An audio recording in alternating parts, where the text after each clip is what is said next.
Señor Trump, tenga piedad de mí. I don't speak Spanish. This is your end, Claudia.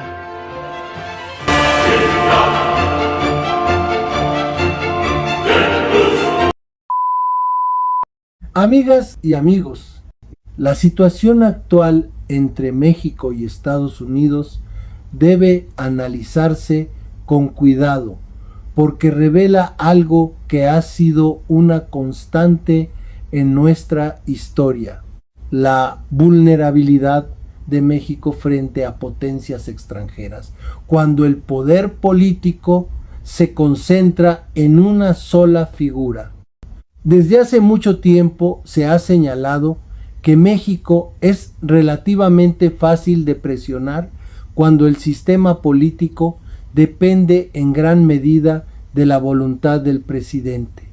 Ya en 1924, el secretario de Estado estadounidense Robert Lansing afirmaba que para dominar a México bastaba con controlar a su presidente. Esa idea, discutible o no, refleja cómo se ha percibido históricamente nuestra estructura política. Podemos encontrar ejemplos a lo largo de la historia. Durante la conquista española, un pequeño número de conquistadores logró imponerse en parte porque capturaron a la figura central del poder político.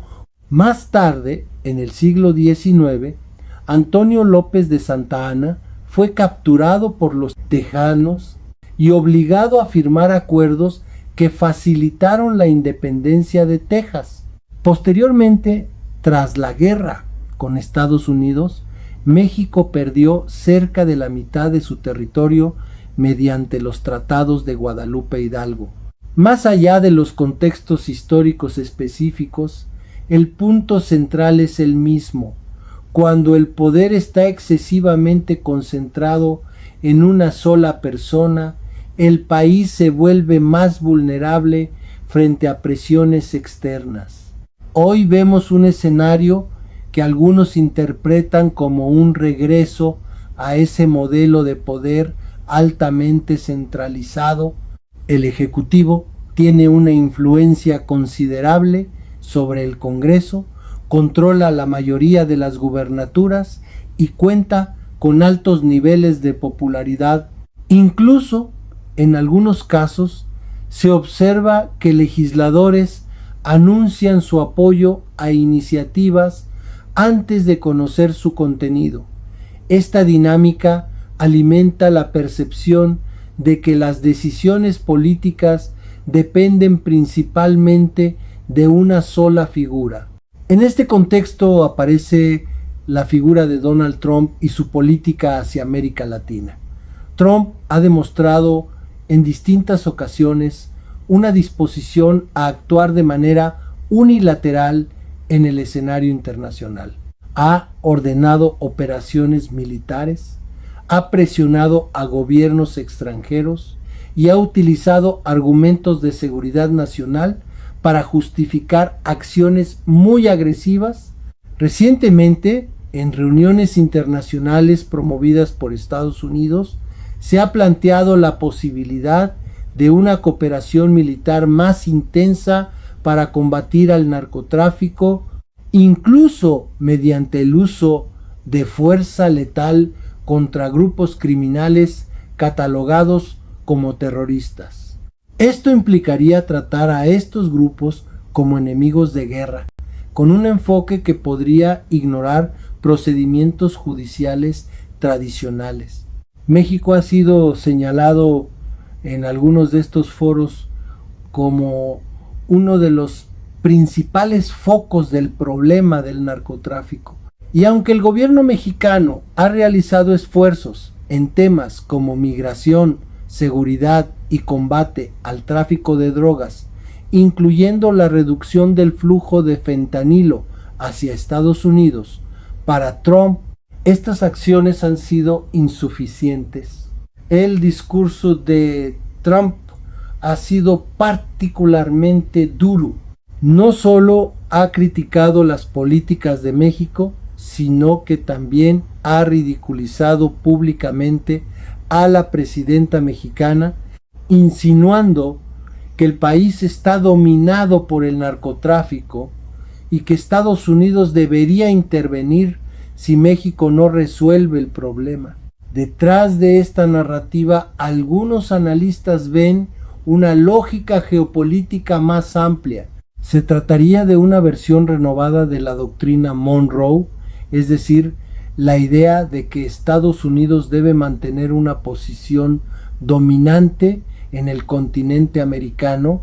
Bajo esa visión, los países de la región podrían mantener cierta autonomía, pero dentro de un sistema donde Washington conserve la capacidad de influir decisivamente en sus decisiones y en el acceso a sus recursos estratégicos. Y ahí entra otro factor clave: los recursos naturales.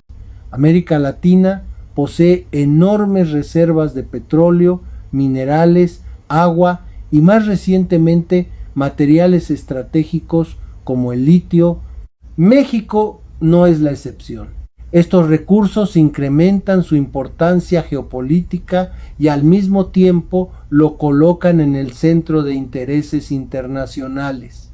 En este contexto, el narcotráfico puede convertirse en un argumento político que justifique presiones o incluso intervenciones. A esto se suma el debate todavía lleno de acusaciones, versiones contradictorias y falta de pruebas definitivas sobre posibles vínculos entre actores políticos y el crimen organizado, algo que ha sido señalado tanto dentro como fuera del país. Todo esto coloca al gobierno mexicano en una posición compleja. La presidenta ha optado por lo que ha llamado una estrategia de cabeza fría: evitar confrontaciones directas y buscar negociar dentro de un escenario claramente desigual. Sin embargo, esto también abre una discusión interna importante. ¿Debería una sola persona cargar con todo el peso de decisiones de esta magnitud? En un sistema democrático ideal, otras instituciones deberían participar activamente en decisiones tan trascendentales como la autorización de la entrada de fuerzas extranjeras al país o la definición de la estrategia frente a presiones internacionales. La Constitución mexicana establece, por ejemplo, que la entrada de tropas extranjeras debe ser autorizada por el Congreso.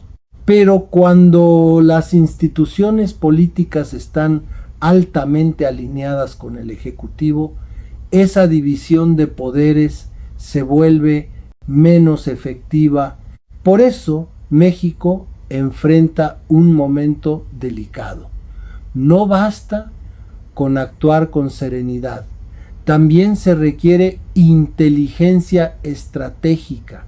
La historia nos muestra que cuando México ha enfrentado desafíos mayores, la clave no ha sido la fuerza, sino la capacidad de actuar con inteligencia política. Como en la historia bíblica de David y Goliat, la diferencia no la hace necesariamente la fuerza del adversario, sino la inteligencia con la que se enfrenta. Muchas gracias.